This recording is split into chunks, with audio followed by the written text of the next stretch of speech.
Pakita ko lamang po. Volume 1B. No? Ayan. Volume 1B. At titingnan po niyo, nandiyan po siya sa page 752. Doon po sa page 752 na sinasabi ko, ito naman po ang makikita ninyo. Wala pong pirma. Walang pirma ang Speaker of the House, wala pong pirma yung President of the Senate, wala pong pirma yung Secretary of the Senate, wala rin pong pirma yung Secgen ng House, at wala rin pong pirma si Bongbong Marcos. Pinapakita po natin ito dahil nga dito sa ating pakikipag-ugnayan sa inyo, tunay at tapat na impormasyon ang ating binabahagi. Pinipilit nating pasimplihin ang napakaraming importante at mahalagang usaping panlipunan na dapat po maintindihan ng bawat Pilipino, sapagkat dito po sa ating pahina, kasali po kayong lahat.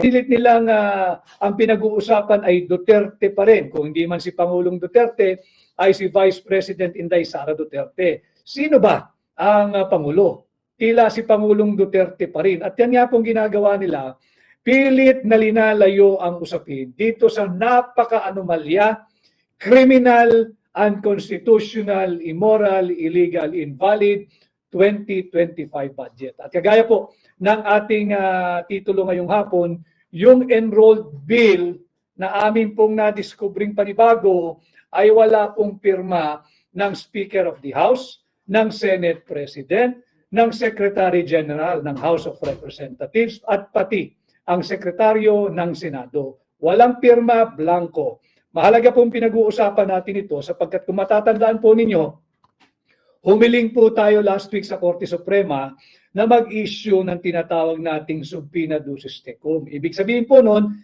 nagre-request tayo sa kataas-taasang hukuman na subpinahan na at utusan ang mababang kapulungan na ilabas yung kopya. Dalawa po yun.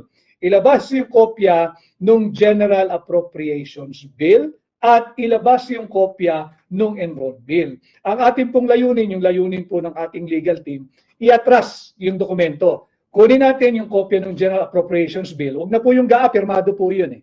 So, yun ang magko-corner po sa kanilang lahat. Ang hihingi po natin, subpinahan yung kopya ng General Appropriations Bill. Mag-issue ng subpina ang Korte Suprema, dito rin at ipalabas yung enrolled bill.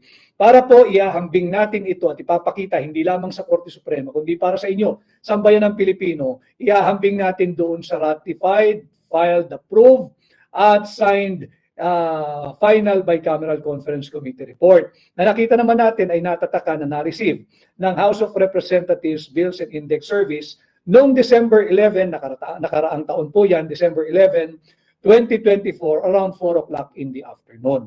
Mahalaga ito sapagkat meron po tayong na-discover. Sabi po kasi nung Congresswoman ng Marikina na ginagawa pong mga Pilipino, si Congresswoman Stella Kimbo, kung himingi daw po tayo, kung gusto natin makita yung enrolled bill, magtungo tayo doon sa sinasabi nilang archive section ng House of Representatives. Tayo naman po ay masunurin, yung ating legal and research team ay masunurin. Tumungo po sila diyan sa tinatawag nating archive section o archive department ng House of Representatives.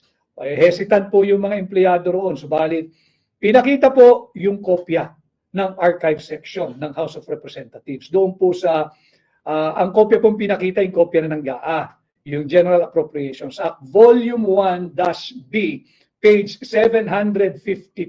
Yun po yung signature page. Wala rin pong pirma ang Speaker of the House. Wala rin pong pirma ang Senate President. Wala rin pong pirma ang Secretary General ng House of Representatives at wala rin pong pirma ang Sekretaryo ng Senado ng Pilipinas. Therefore, meron pa tayong isang hinahanap, yung kopya ng enrolled bill. Yun po yung pinakita nila, wala pong pirma. At pakikita ko kasi alam ho ninyo, ang nagsabi po kasi na magpunta sa archive section mismo si Congresswoman Stella Kimbo. Sinusunod lang natin yung kanyang payo dahil masunurin po ang mga membro ng Hakbang ng Maisog, di nagre-research po lahat. At yun nga po, nagpunta roon at ito po ang nakita. Ipapakita ko lamang po sa inyo. Ito po ay matatagpuan sa GAA Volume 1-B, page 752. Ito po yung nakita. Sa archive section po yan, ha? Archive section. Pakikita natin. Ayan, o. Parang blurred, ha? But anyway, wala pong pirma. At ito po ay galing mismo diyan sa archive section. Nung tinanong po ng ating mga mama nagsasaliksik, ang sabi sa kanila, baka magpunta kayo doon sa Committee on Appropriations ng House of Representatives, yung enrolled bill, baka doon may kopya na may pirma. So nagtuturuan na po sila. Maiipit po sila rito. Ulitin ko, yung sinabi po ni Pangulong Duterte nung una po namin inilahad ito sa inyo mga kababayan, ang sabi niya, mahirap mong paglaruan ang isang government transaction, ang isang government document na napakasela, napaka-importante, katulad ng General Appropriations Act, katulad ng General Appropriations Bill, katulad ng Enrolled Bill, at katulad ng Final Ratified, Approved, and Signed Bicameral Conference Committee Report. Marami po kasing kopya yan. Ano po yung kahalagahan ng pinakita ko sa inyong blanco?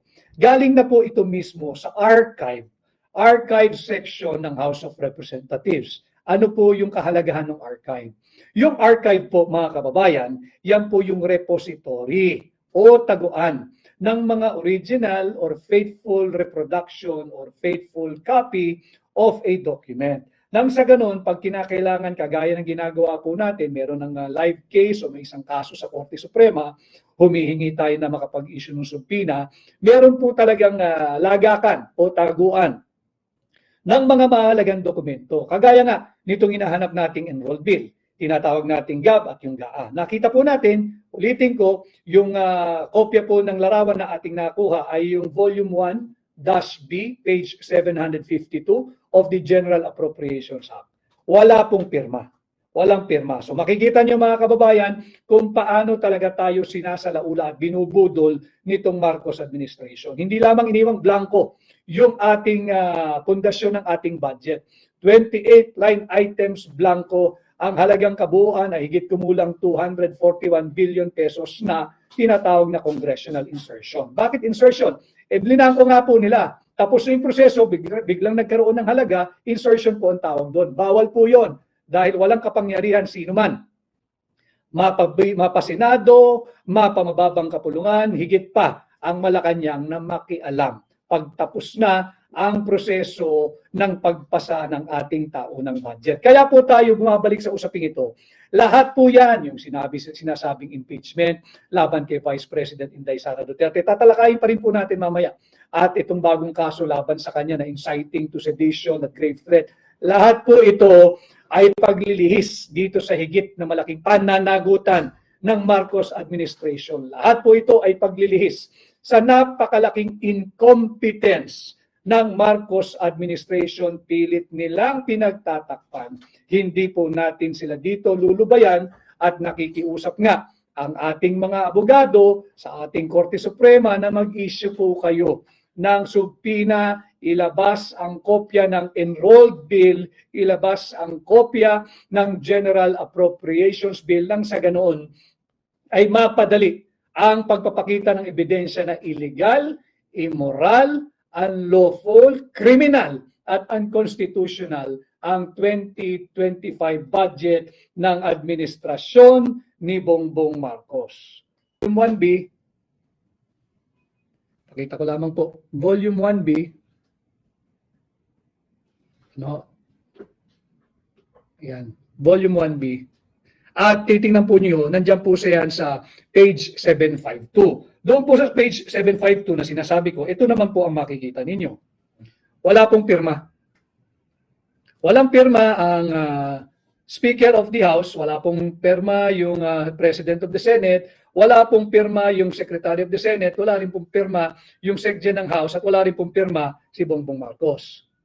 Pinapakita po natin ito dahil nga dito sa ating pakikipag-ugnayan sa inyo, tunay at tapat na impormasyon ang ating binabahagi. Pinipilit nating pasimplihin ang napakaraming importante at mahalagang usaping panlipunan na dapat po maintindihan ng bawat Pilipino sapagkat dito po sa ating pahina, kasali po kayong lahat, wala pong ranggo dito, walang mayaman, walang katamtaman, walang mahirap dito po.